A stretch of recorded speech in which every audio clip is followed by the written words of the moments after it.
Welcome to another episode of Remap Radio. I'm your host, Rob Zachney, and this is episode 93 for... that says March on that. But it's actually May 16th, 2020. It is 2025, right?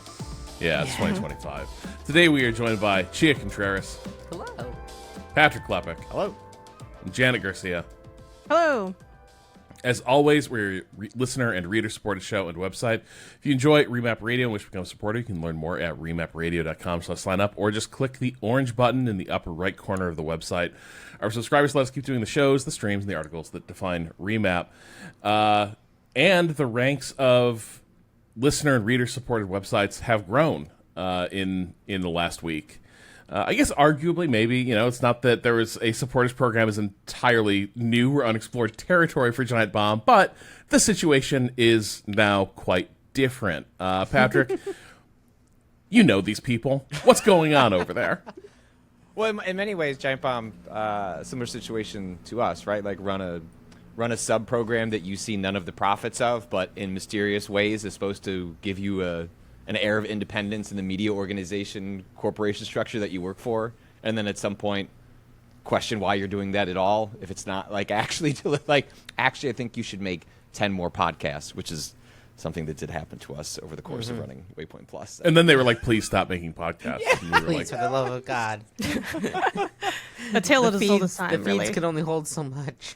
Yeah, so Rob and I did sort of an emergency news pod, I guess 2 weeks ago, when we started hearing some murmurings that an era of discontent was taking place during the fandom era of Giant Bomb, but it was tough to say too much about what was actually happening there because it was all happening in Dan Reichert, nighttime streams that were then deleted, and then him asking people not to clip them as he was airing an airing of grievances. Was this not the most AOL Instant Messenger ass way of revealing that your website's collapsing around you? Just a little bit. Like this is the equivalent of leaving an emo away message up about oh my God. Really sucks when people don't understand what makes your website good. Hey, don't share this. I don't want to talk about this. That's a very good comparison. People don't know what it was like to live in the era of the AOL away message. We didn't have subtweets. We just had away messages. MySpace statuses or Facebook statuses for those who are a little bit younger, Very, very much similar, but the era of passive aggressiveness. I'm sorry, Rob. There are people that grew up making Facebook posts. That's So I also find that upsetting, but yes. it is reality. So we kind of, the video that we did in addition to the podcast was talking about sort of the implosion of Polygon, which appears ongoing, and wondering what the future of Giant Bomb was. It sounds like, from my understanding of talking to the people at Giant Bomb while we were PAX East, they did not know what the future of Giant Bomb was. And the idea of being able to take that all into the hands of yourself was not necessarily the plan. It's something that sort of came about in the course of reality, life's unfolding. So where we end up with is that Giant Bomb, which started, I forget which year, but when Jeff Gerstmann, Ryan Davis leave GameSpot, joined eventually by Vinny Caravella and Brad Shoemaker, starts as a independent media organization, but not worker-owned. People had equity in the company, but to say that it was worker-owned and worker-run, it's better than being owned by CBS, but it was not like what we're talking about these days. It's sold to CBS, goes through a bunch of other acquisitions and sales, ends up with the wonderful fandom. Just, search them up. Definitely one of the first things you're going to find is not an extension for various browsers that will stop you from going to fandom websites on purpose or having them show up in search. It's a very aggressive extension that you can find for that company and what they've done to various wikis over the years. But Giant Bomb has walked away not just with their subscription business that they were running, which is one of the pioneering innovations, really, of Giant Bomb in its earliest days, but with the brand and the website. So meaningfully different than sort of how our split from Vice went, in which we took the subscribers, the credit cards, kind of the underlying business, but said goodbye to sort of the brand, the podcast feeds, things of that nature, and sort of started from scratch there. Giant Bomb split between Dan, Jeff, Mike Minotti. Please look up the YouTube video of them calling Mike Minotti while he is at Disneyland or World, and a very choppy phone call, and a very sweet phone call, and asking if he would like to become a co-owner of Giant Bomb.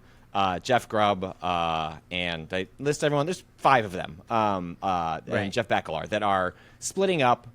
Giant Bomb. You said Jeff, and I was like, wait, which Jeff? Because there's 2 of them. Well, there's Jeff Bakalar, Jeff Grubb, Dan Grubb. Riker, Mike Minotti, and then Jan, the producer, who they are now the owners of Giant Bomb. There's a lot still to be done. Like right now, if you go to giantbomb.com/join, sign up. I think it's $10 a month or $100 for a year. That money goes straight to the folks over at Giant Bomb. Merch sales go to the folks at Giant Bomb. The website and the underlying tech, that's like a much more complicated question. So they're working through how all of that is going to change over, what the future of the website is. But Giant Bomb, I think 17 years in, an institution in video games, one that's gone through many kind of Daily Show or SNL type eras. I'm not sure what kind of comparison you want to make, but like different people have come and gone. Different faces have been the face of Giant Bomb. People have literally died over the course of working there, not because of it, but just because it's been around long enough that events like that can happen. And now Giant Bomb continues on and is not just independent, but is worker owned, and we celebrate it. In as much as we'd also like you to support us at Remap, and now there is increased competition in the independent media landscape. It's a better world that Giant Bomb remains in it, and the fact that, much like us, they get to determine their own destiny is just really exciting, and couldn't happen to a better group of people. I've been, as someone that was at Giant Bomb, I think it a nigh impossible task in the post Jeff Gerstmann era to try and take on that website and the specific vibes it had and the ownership its community had with its audience, and to kind of make it their own. I applaud them, and so I'm very excited for the future of Giant Bomb. Yeah, it's kind of an unbelievable turn of events, because one, it did not seem like it was headed for an amicable resolution whatsoever, because things were, fandom's reputation was not spoiled by, getting crosswise with the Giant Bomb community. Like, people were pretty well, prepared to go off on fandom, because fandom has sort of, earned a reputation to this point. And so everyone had always dreaded a bit what, fandom's relationship with Giant Bomb would turn into. So that was not a surprise. The surprise was fandom letting it work out in a way that was sort of a sensible and fair resolution for a brand that's been around for a while and means a lot to a lot of people. It looks like it was more headed for we've seen this, right? Where the company that now controls the beloved brand can't really do much with it because it doesn't fit their portfolio, and also the brand sort of represents certain values that are antithetical to what the parent company now represents. But they will just sit on that brand or burn it down and not really let it go. And part of that is also that a brand still has value. It is very hard, nigh impossible sometimes, to get people to let go. If that is a valuable property, even if it is losing value as a parent company is going to war with the staff for laying people off, they're not going to let it go, because at some point they think, in the worst case scenario, we can sell this thing for parts, we can sell it to someone else, and they can resurrect the brand, and then we still get paid. That's what I thought we were headed for. And to have it work out where Giant Bomb is sort of allowed to walk off with the name, which is not something that was ever possible for us, right? That was always, we got a very nice exit. It was very, and it was never as acrimonious as this promised to be, but also it was very clear up front, there's going to be no release of a brand to you folks. That's just not formally the request, but I believe we made an informal inquiry as it became possible that we could acquire the business end of Waypoint Plus. I think we asked we asked somebody like to ask, so like just temperature check, like what are the no? Oh, that's a no. That's a hard no. Don't even bother asking. No. Okay, like noted. We will just. At the time, things felt so dire that it felt like we were getting away with murder with what we did get away with. So that's why, like when I ran into the Giant Bomb folks at PAX East and they're talking in hushed tones about what's going on between, like, we had a month, right? They had a week-ish, less than that to get this all stood up, like is really remarkable and a testament to all them figuring it out. But yeah, when I like saw Jeff Baclar and was like, hey, did you?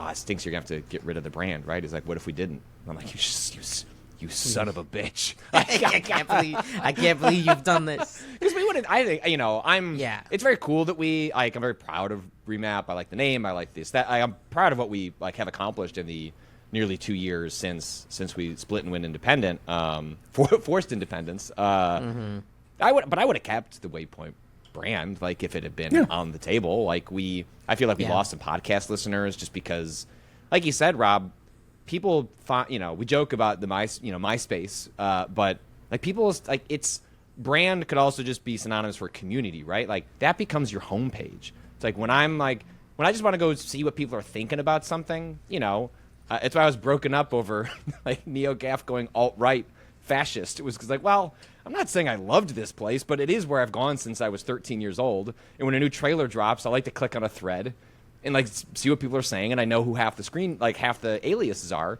I think for a lot of people that was Giant Bomb. And it's like the names who were on the quick looks changed, but giantbomb.com is where you went to listen to what people had to say about video games. And that is that's an impossible thing to build. Like it's exceedingly rare to do it and to maintain it to some degree over the course of nearly 2 decades. Like that is it just doesn't happen. No. They Giant Bomb felt like they had that mix that we also did, obviously, of like just being very personality focused, but also still I could see where someone at Fandom first thought like, but we can get away with just being the name because sometimes people are just going to the website, but like the sort of vitriolic outpouring on the internet of fans being like, well, this is fucking burned to the ground at this point. We're back to bullying works, I hate to say it. Like, I don't know. 100%. I don't know. 100%. And I feel like our situation was different in the way that Vice has that name recognition on its own. So it's like Vice Games or New Waypoint or whatever. Like they thought they get by on it because like that name is big enough, right? Like there's like, well, we don't want to give up the thing that's been attached to us just because people might confuse it or whatever. It also is SEO, like SEO is preferential that, like, to like names that have been like established long. I don't know what the rules are these days, but that used to be one of the reasons you would never give this stuff up is if you just literally publish something on IGN.com or even something with Waypoint, Google will index it better because you've been around a long time, which means you must be more trustworthy. I don't know if that's still the case. There's people that I've talked to that know what Vice is and don't know that it went through bankruptcy.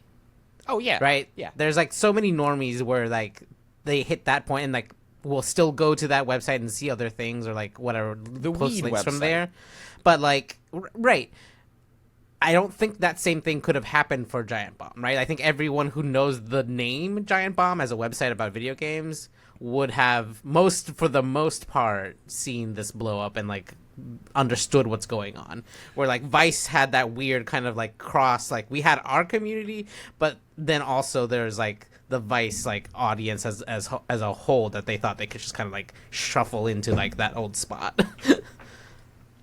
Yeah, and, like, I know that a lot of like Waypoint listeners had a really like that site meant a lot to like our audience, but my suspicion, just from my experiences of like as someone who like listened to Giant Bomb religiously for a number of years, I'm not sure. Part of it's just like a matter of duration.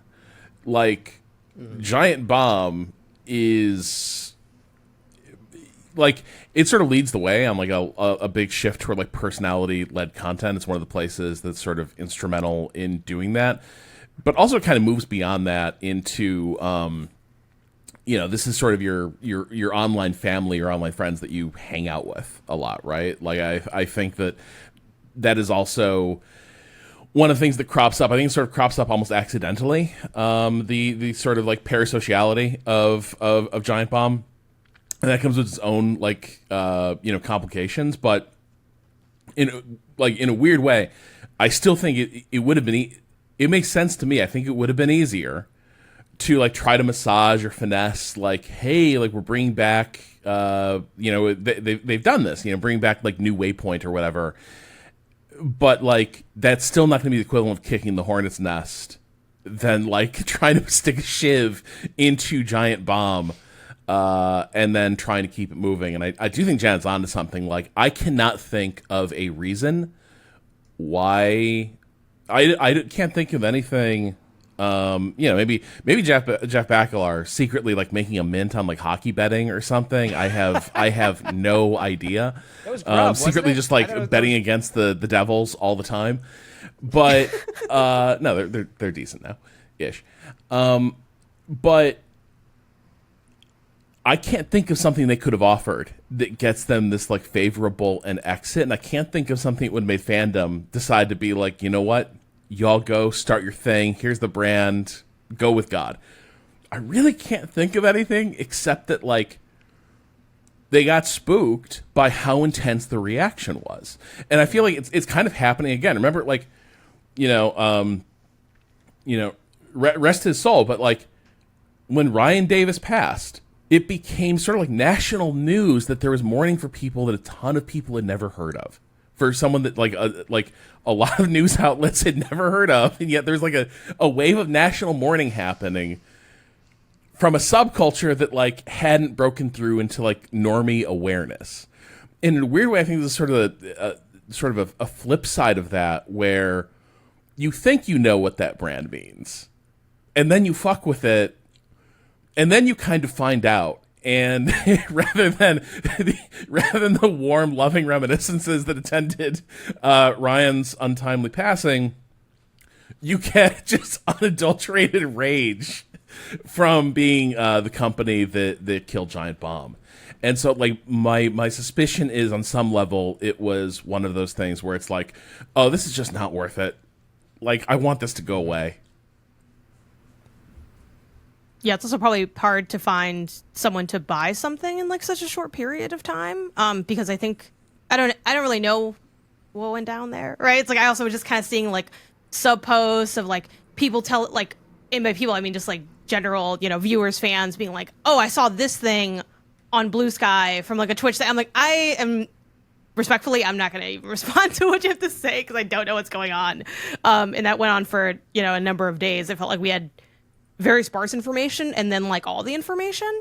And because like content also ceased, I don't think it was going to be able to be a, okay, on the side where we're like working on selling like Giant Bomb, and then Giant Bomb kind of finds out the day that we find out in like in the press release. So I don't know. I think it was sort of a perfect storm to allow for this to happen is sort of what it seems. But either way, the results is good. So let's not ask too many questions. I don't know.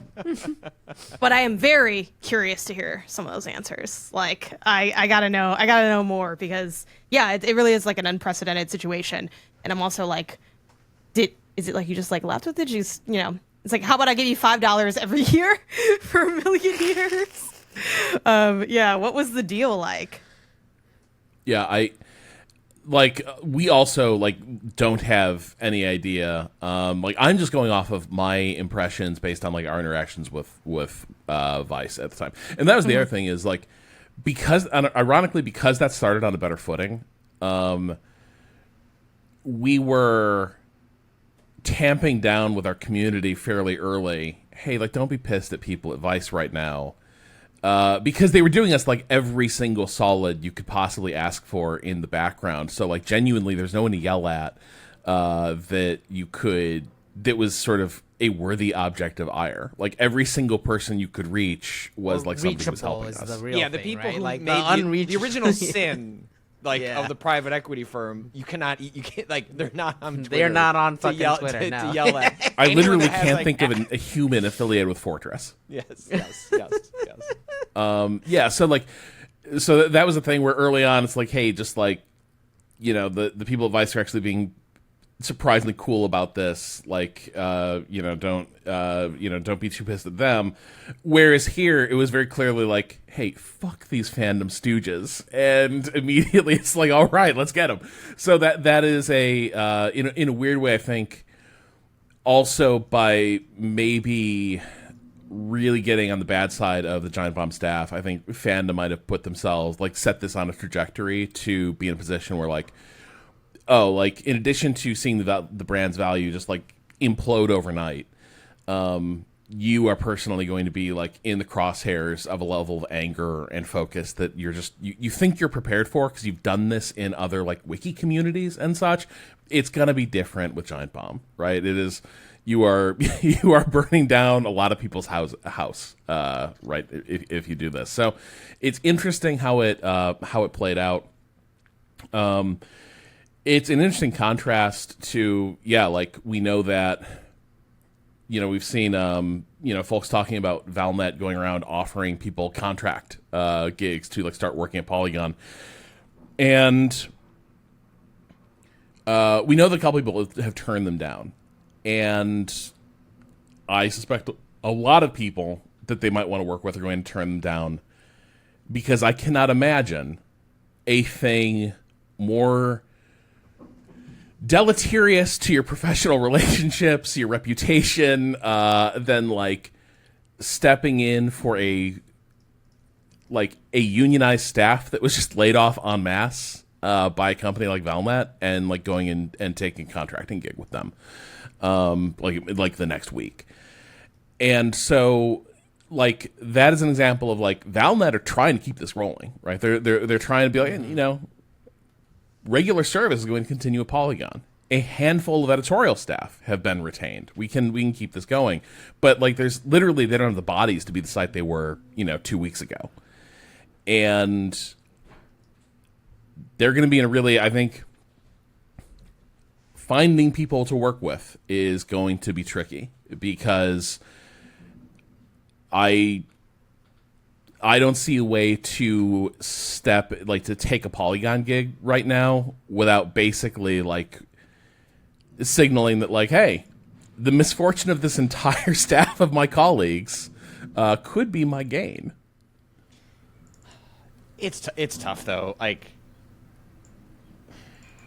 easy for me to perch from here. Like, I have, like, 2 years in, like, a really solid business. I pay my bills comfortably. I'm very fortunate that the community has put us in that position, and the way they've supported other initiatives like Crossplay they've been a part of, like, that allows me to breathe pretty easy. If, like, something like questionable came my way, I get to say no, not me.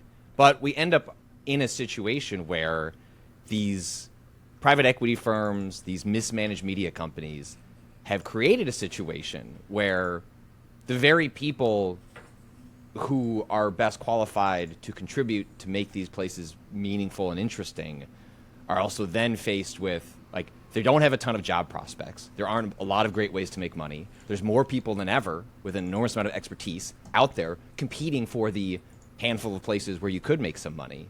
And then also on top of that, am I scabbing if I take this gig? And again, I'm with you, Rob, like, in spirit, and I get it, and I'm not advocating anyone should, like, step in and take those, but that's a tough people to, like, they made the mess, and then they hand you dog shit, and then you're supposed to say no to the dog shit, but the dog shit's all you got, because that's, like, the mess that the media landscape and gaming media in particular has been left in. It's a miserable position, where it's like the people who took everything away are now pitting the people left over against one another, because, well, we all don't like them, but they're the ones that put us here, and, like, fight for the scraps, or say no to the scraps and then figure out another way. And I think the creation of Giant Bomb is independent Remap being independent, Aftermath, MinMax. Like, I'm not leaving anyone out because I don't want you to support them. It's just because the list has gotten longer and longer and longer, especially once you start incorporating places that aren't even publications, but are just you're backing podcasts, like specifically, and not necessarily like more sprawling newsletters too.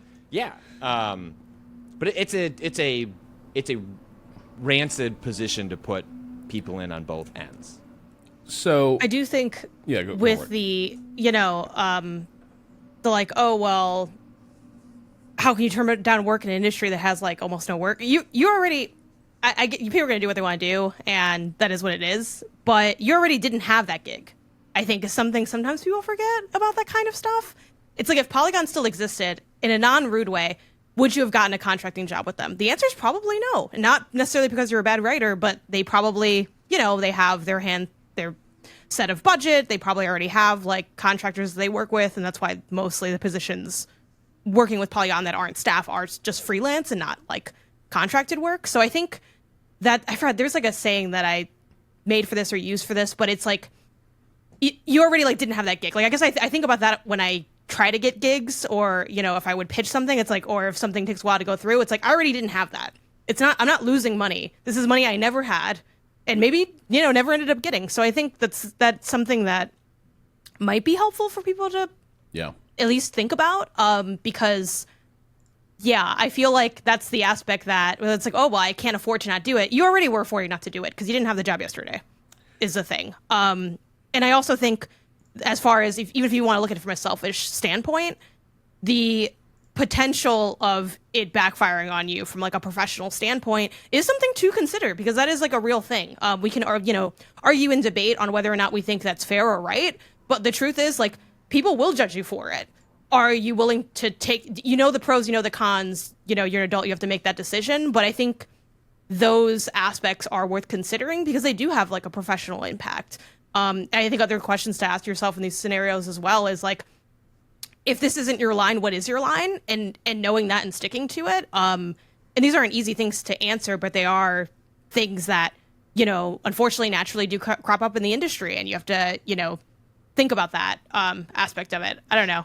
Something that has come to mind as people have been sort of saying no to this role specifically, which I think is really interesting in the sense that there are like plenty of not very good websites that like, hey, we all started somewhere, right? You know what I mean? Like, sometimes I knew I wasn't exactly, writing for the greatest places on earth, which have since been dragged through the mud 8 different times because they're owned by 9 parent companies, But I think it says a lot that so many people are not just not doing this role, but also like having this public conversation, because I think it signals almost like a distinct shift in the industry to a degree. It's kind of like a combination of it's rare for a team to be this screwed over at this level, like this many people laid off, this completely just gutted.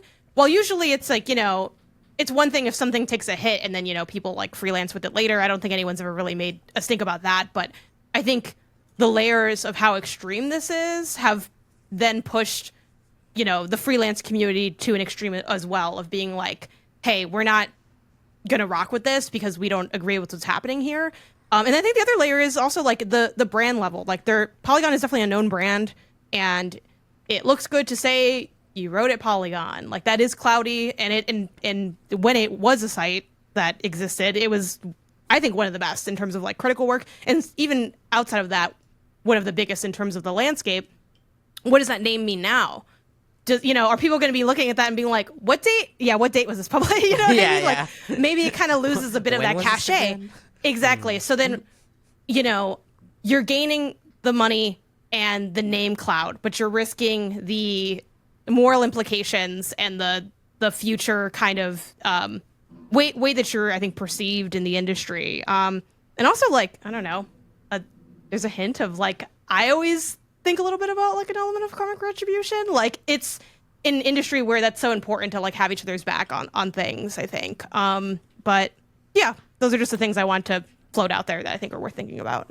No, I think those are critical. There is no way to take a job in this situation where it's not like I'm replacing somebody who Polygon did want to hire, and now I'm someone who they hadn't hired. And I'm going to sort of slide in there because someone else like lost their job because they were like purging their entire staff. And yeah, like I've been on both sides of this. Like I freelanced for a number of years, and this is one of those things where, yeah, like it's tough for everyone, but I also think some money is very ill-advised to take.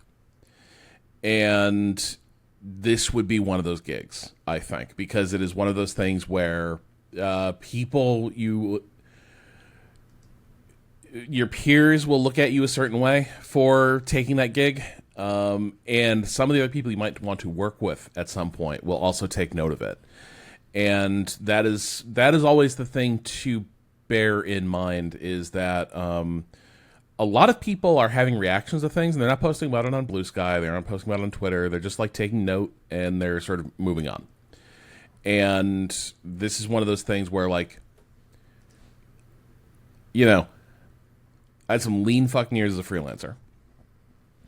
This is a situation where, like, there's zero chance I would have taken that gig at this moment in time. Maybe in a year, where it's like, well, Polygon's like, it's still rumbling along and such, but like, 2 weeks after, like a well-respected union workforce is just blown away.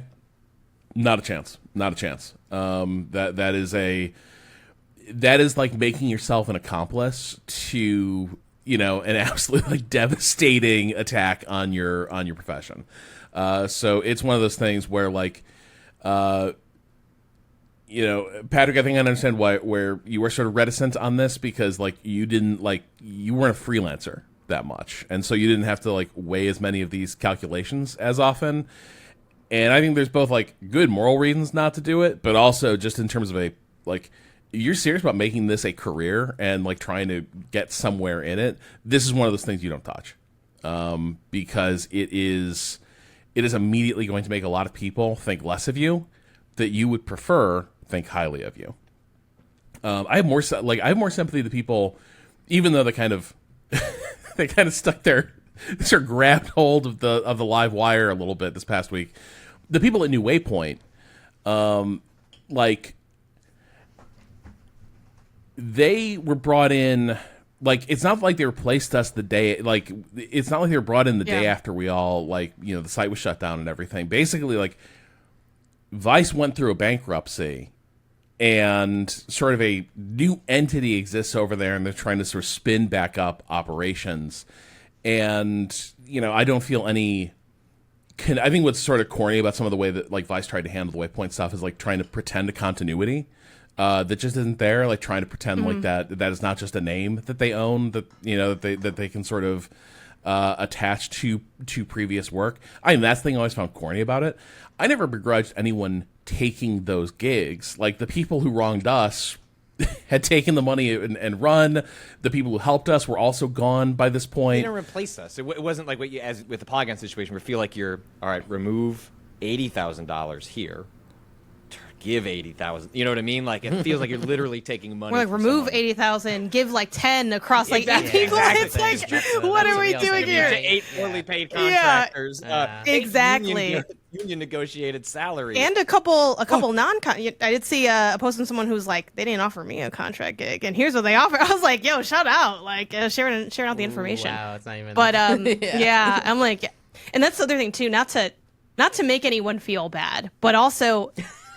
As more of the top people get hit up and they're like, I did not take this job, they're going down that rung. It's like, maybe if this is like your one thing that you have and you haven't really had anything else, maybe there's like other things that need to be worked on that are, you know what I mean? Like it's gonna get ugly because they put themselves in a position where that's the only option. No offense to anyone that ends up, like being in that bottom of the barrel, but they have a list and it's probably in order.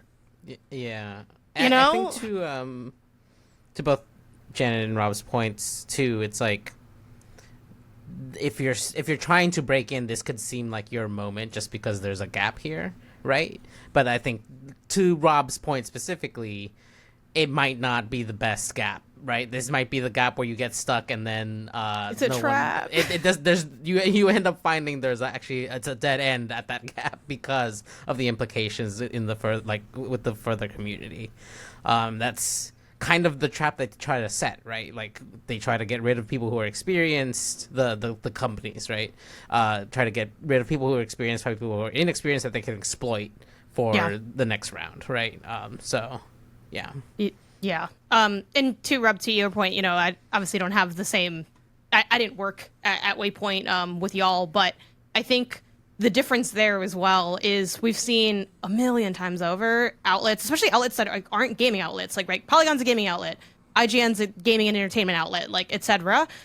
These outlets that are like Vice, like Rolling Stone, where their primary thing is not video games. There's been a million times where they're like, the video game sector is shut down, and then they're like, we're bringing it back, and then they're like, oh, we're shutting it down again. Like, and I don't think that makes it less devastating or less like negative to the industry, etc. But like, there's a reason that often the best people doing this kind of stuff are people that are specific to the content, because it is hard to have I think a more generalized publication, but also like be really nailing it on the planning, the financials, the understanding of what that sector needs when it's within a niche that you inherently like aren't an expert on. Like that's always a bit of a challenge, and I think that's why so often we've seen, unfortunately, these like subdivisions of gaming within a larger publication like get shuttered. But like the thing I posted about was like, we all know like when you want to be evil, you got to space it out, and that's not like on a freelancer bit, but on like Valnet. Like Valnet is dumb for doing this. This was a dumb idea. Like you cannot lay off an entire you probably can't get away with laying off. Yeah, you can probably get away with laying off some people. I'm not gonna lie to you, because again, enough where it's like, that sucks. Oh, what's this? This is unrelated to it. You got to be able to make it feel unrelated. There's no way to get around this. They're like, we're going to use, they had that interview go up somewhere where they're like, we're going to use contracting responsibly. No, you're not. Like, you're not going to hire anybody. Those words don't go together.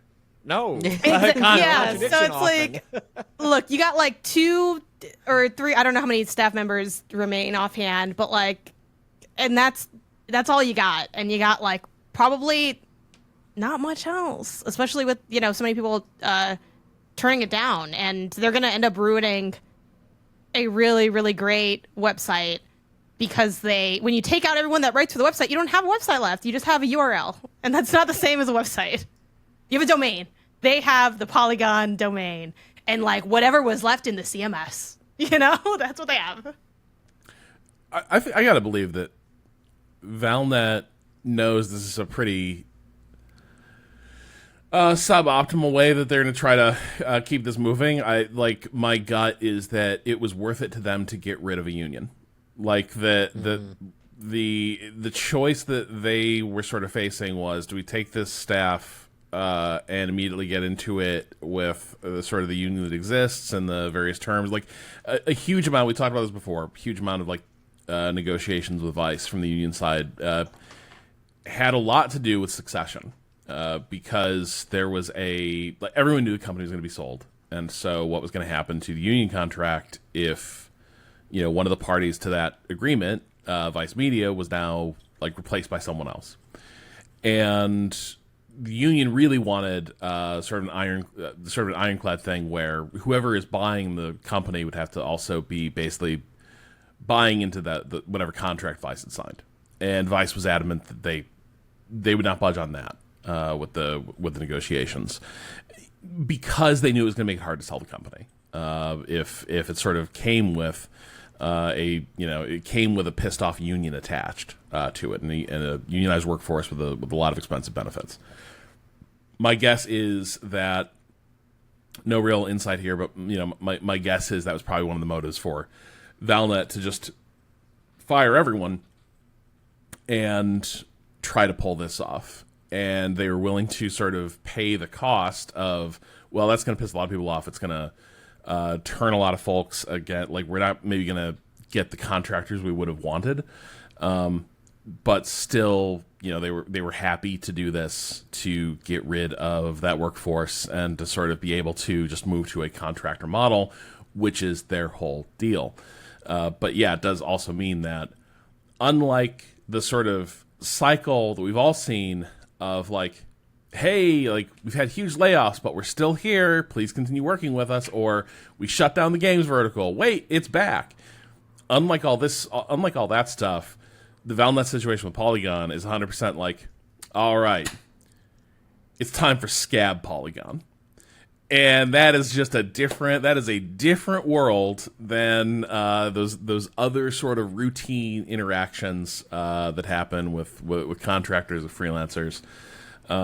So yeah, like, you know, see what happens there. But this is yeah, it's one of those things where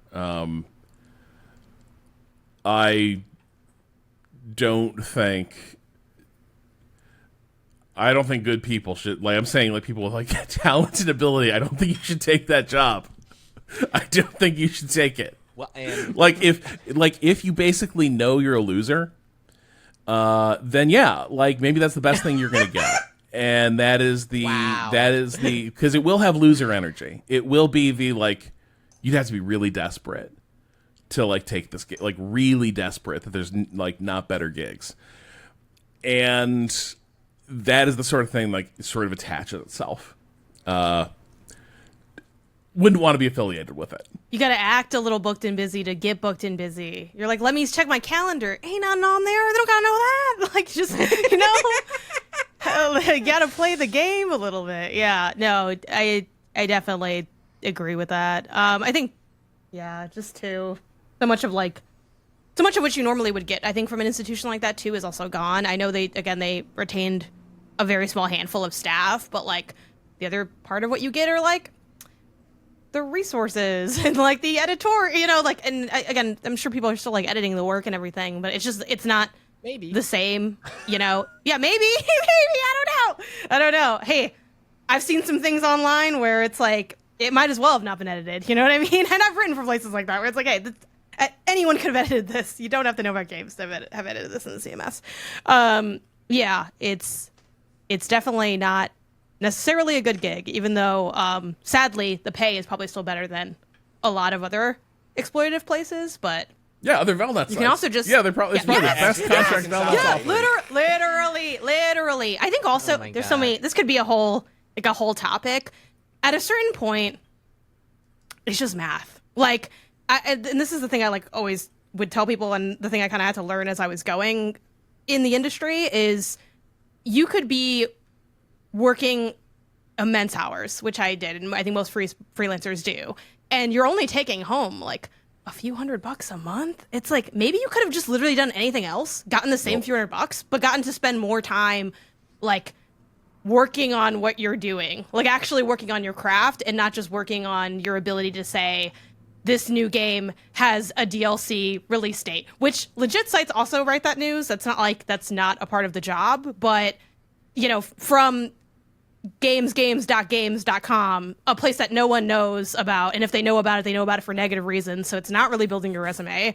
Like, you might as well just make that. And it's funny because something I never mentioned on content is a long time ago when I first started in the industry, I emailed Austin Walker asking him for his input on like writing for places like for a low rate or for free and da-da-da. And the thing that he said to me that always stuck in my mind is if it's too low to pay you well, it's not really worth the slot on the resume.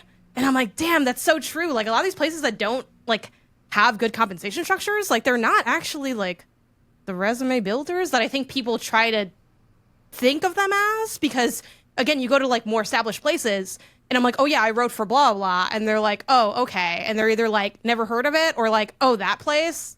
Wow. Okay. All right. Well, hopefully you do a good job still, you know, that kind of vibe, which honestly kind of fair, but you know, so I think that's the other thing too. It's like, I get that it is a hard industry to make money in, but also because of that, like you can in a way be a bit more selective on that. You're better off like working your ass off to get one good gig every like 3 or 6 months, and it's the same as having one bad gig or 8 bad gigs throughout. Like, and that's really messed up that that's true, but like it really, really is, and it's true on a scale that it isn't true in most other media. Like entry level jobs in like sports journalism pay way better than entry level here. It's like you owe them money. It's like, what's going on? Yep. Like, Well, it by the is time you pay your genuinely taxes, so bad. You know. Yes. Oh my God. Yes. With it.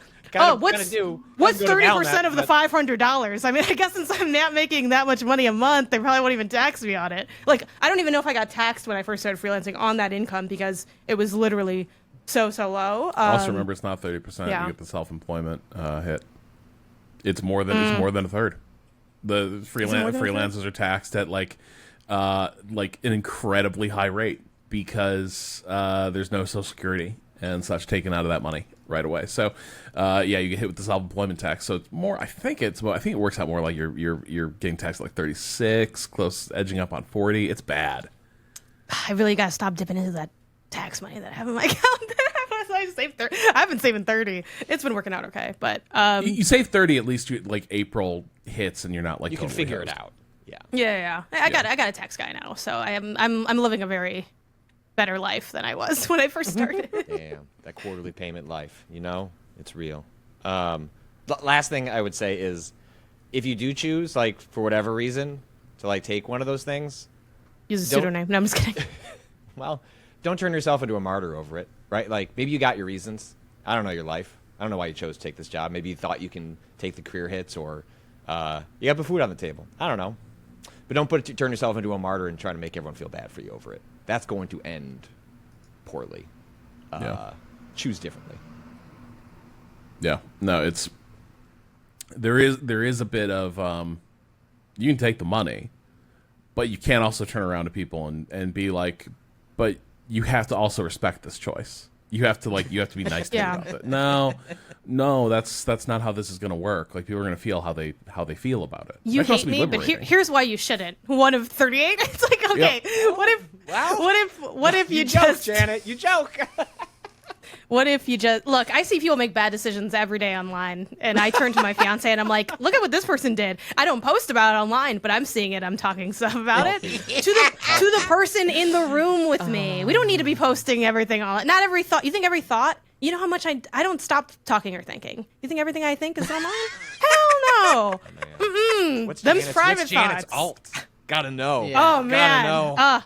I wouldn't even dare to make the burner because the things that I would be saying, I can't have that choice back to me, but anyway, good luck to everybody. It's been cool seeing, Polygon folk get published elsewhere. I know I saw Nicole Carpenter had a couple pieces out on a couple independent outlets. So GameFile, same day. Really cool stuff. yeah, so. I fucked here's up. hoping- I was like, hey, look, I know it's a weird time, but when you're ready to get back on the horse, hit me up. I should have just been like, so what are you working on right now? Because apparently she had 3 on the flight line ready to go. Yeah, no, Yeah. exactly. Forgot Yeah, who I was like- dealing with. Right. Yeah. Sorry, I wasn't familiar with your game. I was like, damn, an unemployed Nicole got more work than me. I gotta step my game up. I was like, look at Nicole. Nicole's like, what? Like, it's hard? No, I'm just kidding. Nicole didn't say that. She's very nice and humble and things like that. But in my head, I'm like, if I was you, I wouldn't be humble at all. I'd be like, what are you talking about? But yeah, obviously a lot of incredible talent from there. Hopefully they land in a good spot, and or find career peace and things. Because I do know, unfortunately, for better and for worse, a lot of shakeups like this can lead to people just doing a career change, which obviously, I want people to be happy in what they're doing and content. And sometimes part of that is just the security and relief of not being in this industry, which is increasingly volatile. But selfishly, I am always a little bit bummed to see, I think, great critics and reporters pivot to something else, just because, we need them in the space to keep it going. So, I hope to see people stick around.